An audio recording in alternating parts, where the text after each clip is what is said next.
The next scene's kind of jarring. They all have dinner and they're all wearing sunglasses.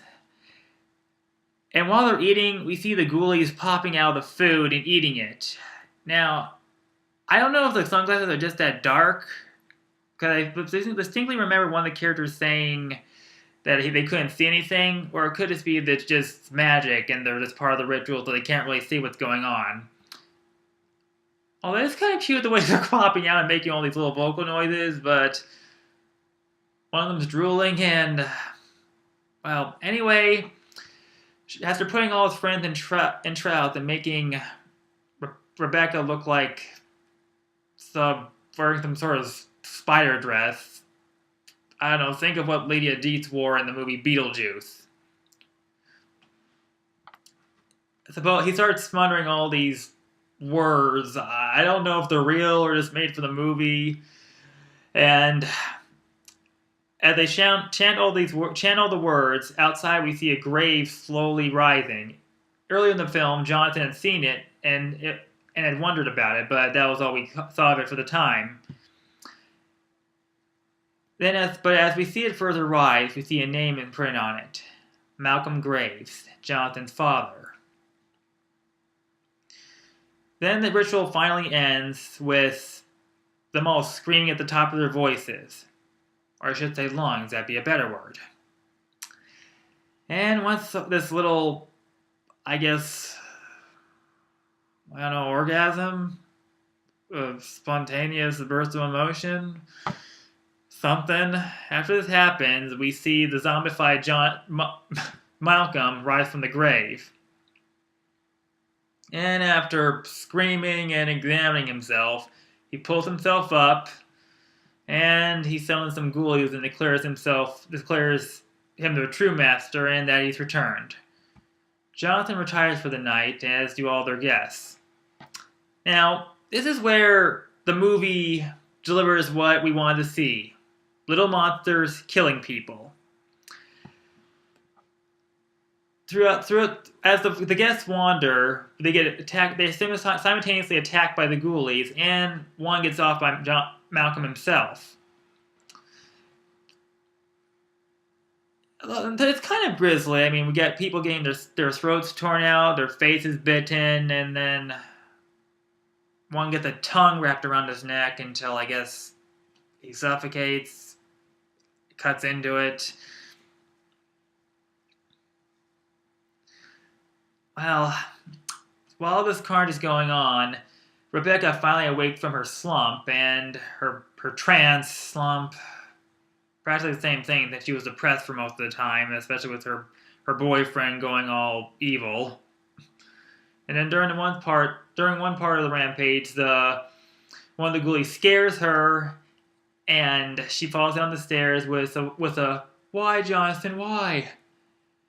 And supposedly she's dead. Jonathan realizes what he's done and then goes downstairs to try and, I guess, resurrect her. But then he encounters his father, who have Grizzle and Greedy Gut by his side. Jonathan tries to beckon him to him, but Malcolm more or less tells him that he's the one in charge, they're working for him. And apparently he seems to try to want to bring Jonathan to his side. At first it seems that way. He even brings Rebecca back to life. Then Grizzle and Greedy Gut, who I guess feel a new loyalty toward Jonathan, warn him that it's a trick. Although, of course, Jonathan is helpless against his father, trying to call on all sorts of dark spirits and magic and whatnot, and it more or less ends with Malcolm trying to finish what he started 25 years ago. Kill his son and sacrifice him to the devil. Yeah, it's one way to show that your daddy loves you. Well, right before this happens, some deus ex machina occurs. Wolfgang, the caretaker and the occasional narrator of the film, comes in wearing some wizard outfit, and apparently he can do magic too, which kind of makes sense since he was in the same cult as Malcolm, and well, let's just go with that. They start shooting lightning at each other, yada yada. He gets Rebecca. Apparently, Malcolm gets killed, and then brings everyone back to life who died. And then they all escape the crumbling mansion. And now while Jonathan, Rebecca, and one of their friends, whose name I can't recall, I know he was a stoner, he's wondering what the heck's going on, and Jonathan just delivers the classic line it's seen in many movies, it's over, or something to that effect. And as we're riding along, we see a bunch of ghoulies appear in the back of the car, and then the stoner friend looks behind him and then looks back with a shocked expression, and that's where the film ends. That was my brief summary, but probably not the best one since I watched the movie, and to be honest, I probably could have written things down. I just tried to commit everything to memory. Well, as I said before, this film, it isn't good, it isn't bad. I mean, I certainly like it, but it's not one of the best movies, but it's certainly not terrible, as I just repeated from what I said at the beginning. Now, I think this really, like I said, this film was the victim of false advertising. I guess they just really didn't know, I guess, how to go about this film. I mean, really, it was all about Johnson's descent into darkness, not little monsters. Although they were in them, they weren't the main focus.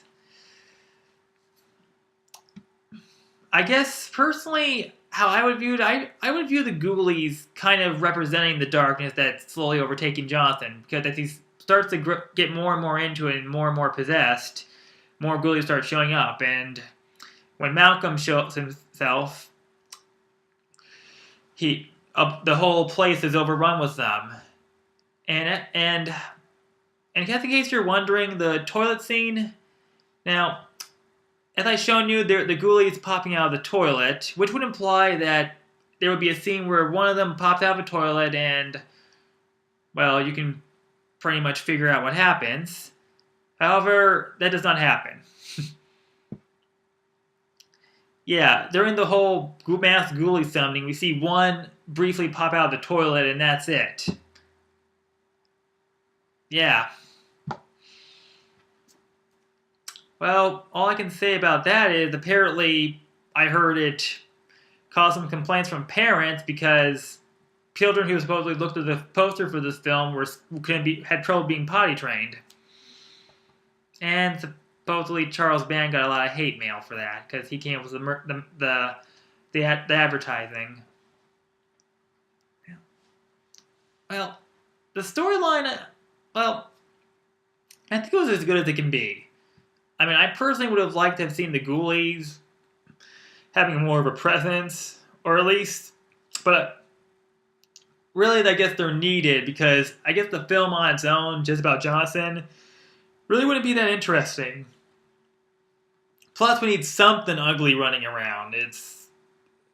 I mean, I seriously believe that the people just came here to see the little monsters. I mean, I know I certainly did. When I first picked up the video, I expected to see little monsters running around. I got what I wanted, kind of, but not the way I expected it.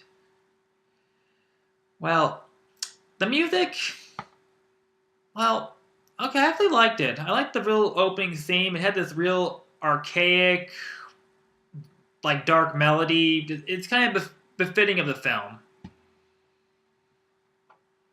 And the acting isn't that bad either. I mean, it's believable. I mean, I'm not an actor myself, and I'm not that overcritical of things or analytical.